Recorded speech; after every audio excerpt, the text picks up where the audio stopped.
Hi friends, welcome back to network path. इस video के अंदर एक्सेस नेटवर्क्स के बारे में समझेंगे। एक्सेस नेटवर्क्स होता क्या है और इनके क्या क्या टाइप्स हैं। ओके, तो अगर आपने इंटरनेट का स्ट्रक्चर कभी देखा होगा तो कुछ इस प्रकार का होता है।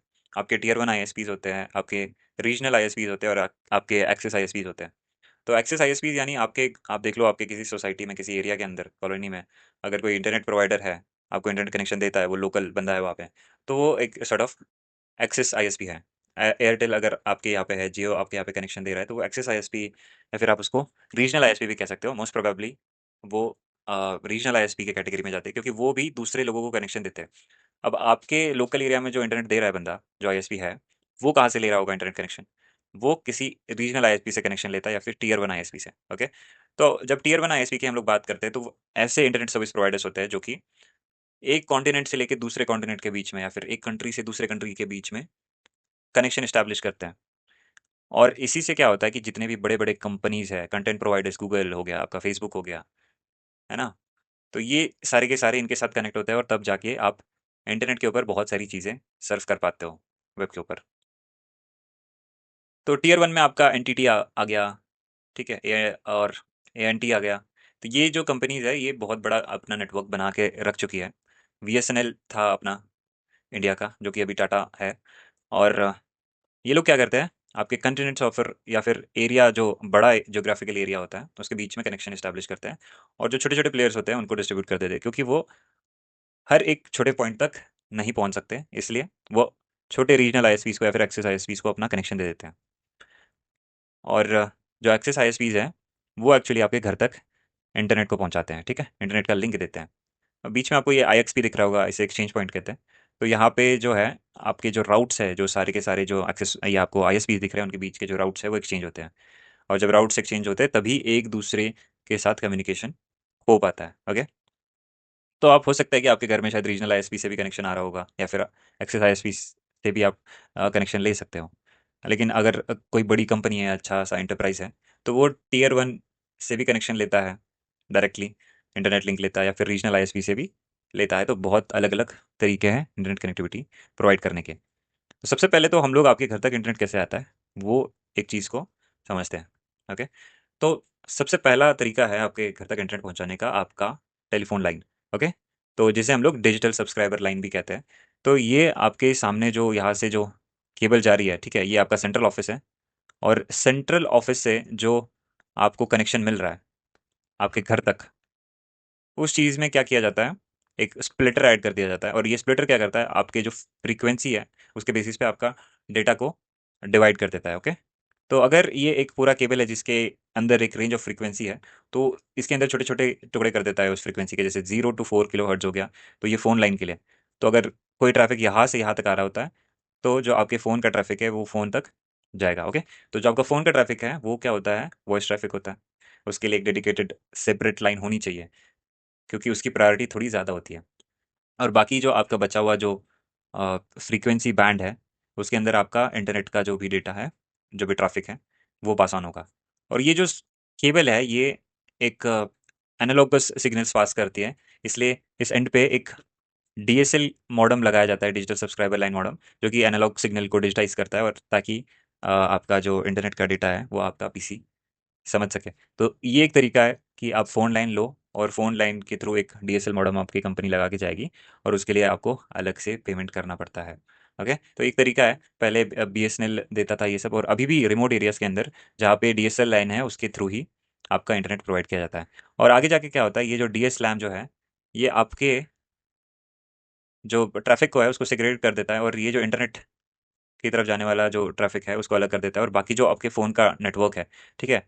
अगर आप किसी नंबर पे डायल कर रहे हो, तो ये नंबर्स का जो नेटवर्क है वो इस तरफ जाता है, और बाकी जो आईपी का जो भी ट्रैफ़िक होता है वो इस तरफ जाता है। और इस चीज़ को जो है, इसे हम लोग एज राउटर कहते हैं। ओके, एज राउटर, क्योंकि यहाँ से आपका एक्सेस नेटवर्क स्टार्ट होता है। यहाँ पे जो एंड यूज़र्स हैं, वो पार्टिसिपेट करते हैं इंटरनेट के अंदर। ओके, तो ये डीएसएल आपका एक तरीका हो गया जिससे कि आप इंटरनेट कनेक्टिविटी ले सकते हो, आप एक्सेस कर सकते हो।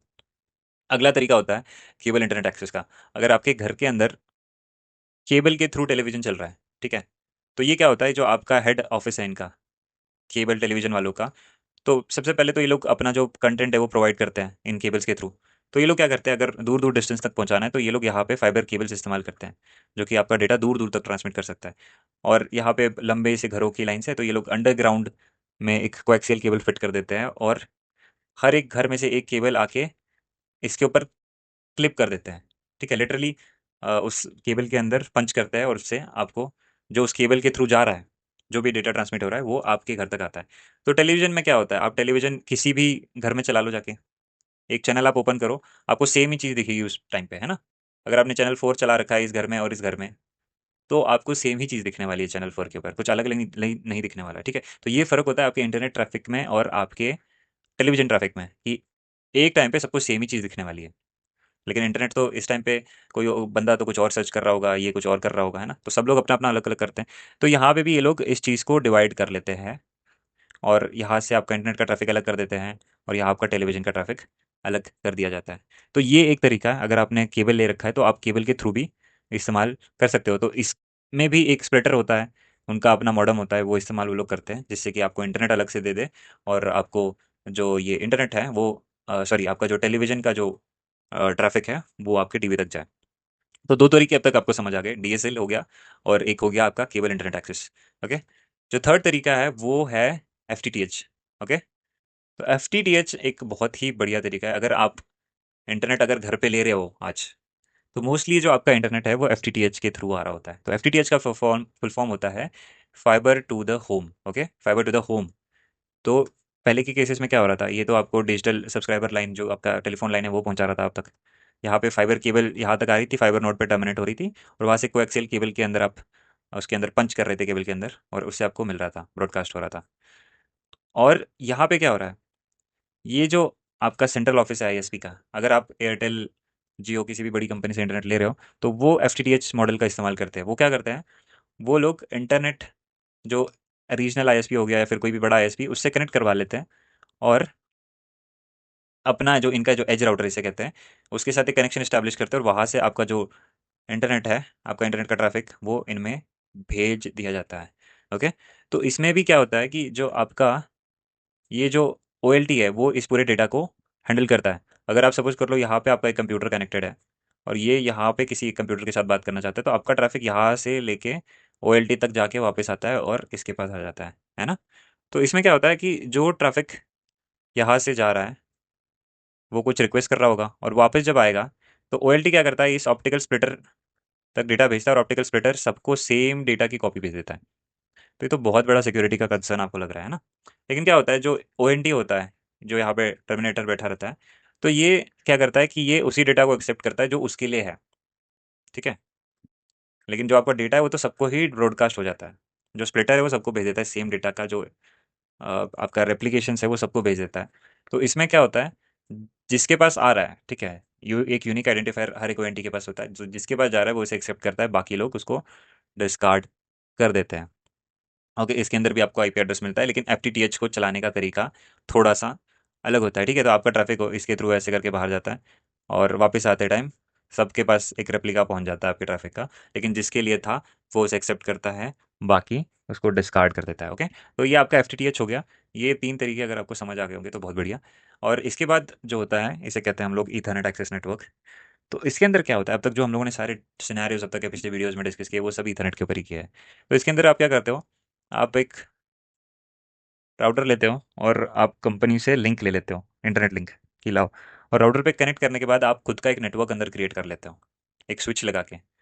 तो स्विच के हर एक एंड पे एक आईपी एड्रेस आप प्रोवाइड करके इंटरनेट का एक्सेस लगा देते हो हर पीसी के ऊपर। ठीक है? वैसा इनमें नहीं होता। ये लोग क्या करते हैं, ये लोग जो ये जो ओएलटी है, वो आईपी बचाने के लिए डायनामिक एलोकेशन का इस्तेमाल करता है, जिससे कि हर एक जो ओएनटी है उसको कभी कभार आईपी उसकी चेंज भी हो जाती है। ठीक है? लेकिन यहाँ पे आपको एक फिक्स्ड आईपी एड्रेस मिलता है, उसके बाद फिर आप यहाँ पे अपना प्राइवेट नेटवर्क बना सकते हो। यहाँ पे आप नेटिंग एक चीज़ होती है, वो आप करवा सकते हो। ठीक है? तो ये चीज़ आप, एक तरीका है आपका नेटवर्क इस्टेब्लिश करने का, एक्सेस नेटवर्क बनाने का। और ये एफटीटीएच से थोड़ा सा महंगा होता है, क्योंकि जो इथरनेट स्विच होता है ये थोड़ा सा महंगा पड़ता है। ओके? और इसके बाद जो आपका आता है वो वाईफाई है, ईथरनेट वाईफाई, उसके बाद कोई फ़र्क नहीं है। अब देखो, ये जो आपका एफटीटीएच है, आप यहाँ पे ओएनटी मिल गया, ओएनटी के आगे आप स्विच लगा सकते हो, और इसके आगे अपना पूरा नेटवर्क बना सकते हो, है ना? तो ये एक तरीका है नेटवर्क अंदर बनाने का आपका। ठीक है, तो आपको ईथरनेट समझ आ गया, आपको वाईफाई समझ आ गया, ये सारे एक्सेस नेटवर्क्स के टाइप्स है। ओके, ईथरनेट के अंदर भी बहुत सारी चीज़ें पढ़ने के लिए है, एक बहुत ही इंपॉर्टेंट प्रोटोकॉल है, लेकिन हम लोग उसे बाद में कवर करेंगे। तो ये कुछ टेक्नोलॉजीज थी जिसके थ्रू आपके घर तक इंटरनेट प्रोवाइड किया जाता है। ठीक है, डीएसएल हो गया, केबल इंटरनेट हो गया, उसके बाद एफटीटीएच हो गया, और ये आप अपना खुद का लोकल नेटवर्क बना सकते हैं। अभी देखो वाईफाई वाला है, वाईफाई अगर आपके घर में वायरलेस राउटर रखा हुआ है तो वो आपका इंटरनेट डिस्ट्रीब्यूट करता है सारे डिवाइसेस में, है ना? तो ऐसे ही आपका एक्सेस नेटवर्क बनता है। ओके, तो आई होप आपको जो एक्सेस नेटवर्क्स है उनके बारे में थोड़ा सा आइडिया लग गया होगा। अगर आपको कोई भी डाउट होगा तो आप कमेंट सेक्शन में वो चीज़ लिख सकते हैं। इस वीडियो के लिए इतना ही था। Thank you so much.